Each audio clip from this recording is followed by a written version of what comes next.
আজকের আলোচ্য বিষয় করতলে কস চিহ্নের ফলাফল।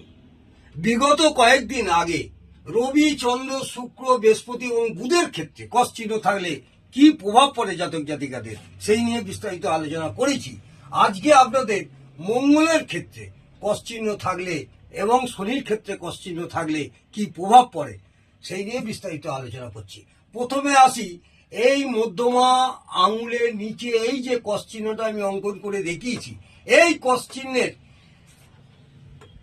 এটা হচ্ছে শনির ক্ষেত্র। এই কস চিহ্নটা আছে শনির ক্ষেত্রে। এই শনির ক্ষেত্রে কস চিহ্ন থাকলে কি হয়, এবং ভাগ্য রেখাকে যদি স্পর্শ করে, এখানে এই ভাগ্য রেখাটা গিয়ে যদি স্পর্শ করে তাহলে দুর্ঘটনায় মৃত্যু হয়।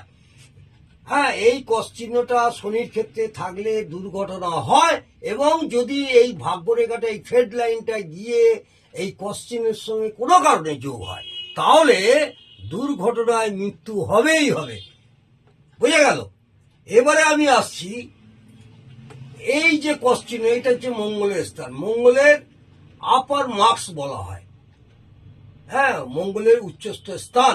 এই মঙ্গলের ক্ষেত্রে যদি কস চিহ্ন থাকে, এই মঙ্গলের ক্ষেত্রে কস চিহ্ন থাকলে শত্রুদের সঙ্গে মানসিক যুদ্ধ নির্দেশ করে। একটা মনের মধ্যে একটা মানসিক যুদ্ধ নির্দেশ করবে, কার সঙ্গে? শত্রুদের সঙ্গে। বোঝা গেল?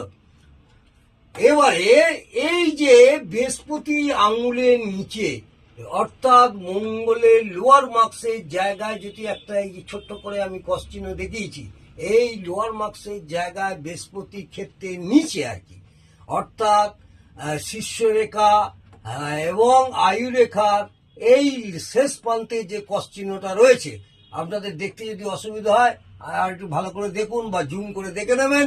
এই জায়গাটায় যে কস চিহ্নটা আছে এটা হচ্ছে মঙ্গলের নিচস্থ অর্থাৎ লোয়ার মার্কস বলা হয়। এই জায়গায় যদি কস চিহ্ন থাকে তাহলে কোনো যুদ্ধে দুর্ঘটনা নির্দেশ করে। বোঝা গেল? আজকে এই পর্যন্ত।